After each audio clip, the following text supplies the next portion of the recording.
Are you that person who cannot go a day without having a bite of cheese or a spread on your bread? Well, let's look at how that fatty-like cheese bar came to life. It all begins with fresh milk carefully collected from dairy cows. This isn't just any milk, but the highest quality, a vital ingredient for cheese making.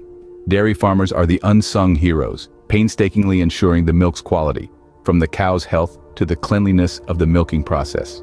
This milk, brimming with potential, sets the stage for the transformation ahead. So, the first step on our cheese journey is gathering the best quality milk.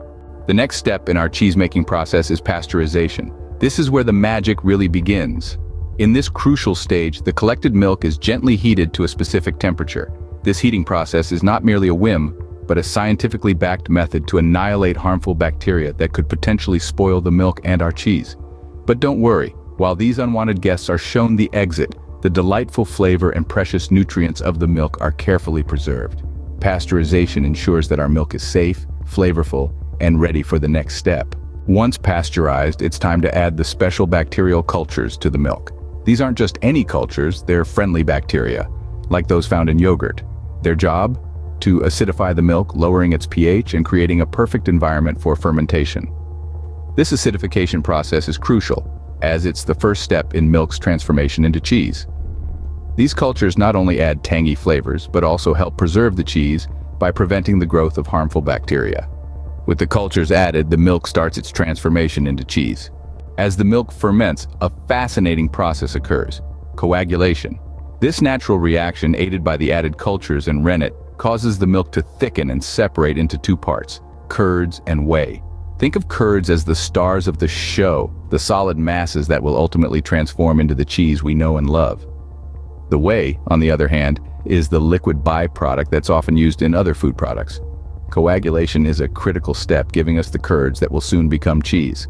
Next, we turn our attention to the curds, which need to be cut into smaller pieces.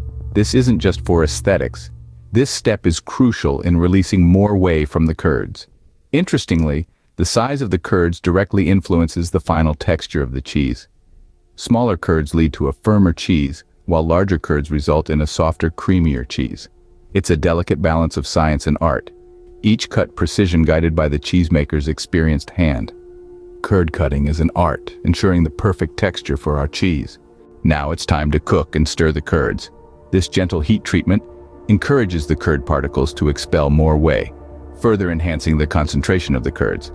Imagine the curds as tiny sponges, releasing the whey they've soaked up. A careful draining process then follows, separating the curds from the remaining whey. It's a delicate dance of heat and movement, resulting in a concentrated mass of curds. After cooking and draining, we're left with this solid foundation, ready for the next step. Now, we're ready to shape our cheese. This is where the magic of molding comes into play. Skilled cheesemakers carefully place the concentrated mass of curds into specially designed molds. These molds not only give the cheese its distinctive shape, but also help to press out any remaining whey. Think of it as the ultimate cheese press. As the curds are compressed, they start to form a solid uniform mass, beginning to resemble the cheese we know and love. With molding, our curds start to look like the cheese we're familiar with. Then comes one of the most crucial stages: aging. This is when the cheese is left to mature, and it's during this period that the cheese truly comes into its own. The length of the aging process can vary dramatically, from a few weeks to several years. It all depends on the type of cheese being created and the desired flavor and texture. In a cool, controlled environment, our cheese sits and matures. It's here that enzymes, those little microscopic miracle workers, start to do their thing. They break down proteins and fats in the cheese, giving rise to a complex array of flavors and textures. Some cheeses might develop a sharp, tangy bite, others a rich, creamy body. Some might even form crystals over time, adding a delightful crunch. Each cheese is unique, and it's the aging process that brings out these distinctive qualities. Aging is a time of transformation, where our cheese develops its unique character. Finally, our cheese is ready for packaging. The process is meticulous, ensuring the cheese is properly sealed to maintain freshness and flavor. It's carefully wrapped, labeled, and boxed, ready for its journey to the market. Each package is a testament to the artistry and dedication that went into creating it. The cheese is then stored in temperature-controlled environments, preserving its quality until it reaches your table. Packaged and ready to go, our cheese is on its way to cheese lovers around the world. And there you have it, the journey from milk to cheese. A process that begins with fresh milk takes us through pasteurization, culturing, coagulation, and curd cutting, before cooking, draining, molding, and finally aging.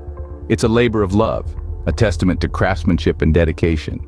Each bite of cheese is a culmination of this intricate journey, a celebration of tradition and technique. So, next time you enjoy a slice of cheese, remember the journey it's been on to reach your plate.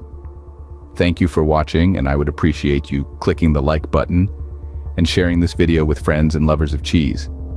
You can also comment on the most expensive or weirdest cheese in the world. And let's see if we can learn how it's made and why it's so. Until then, stay blessed, and I will see you in the next video.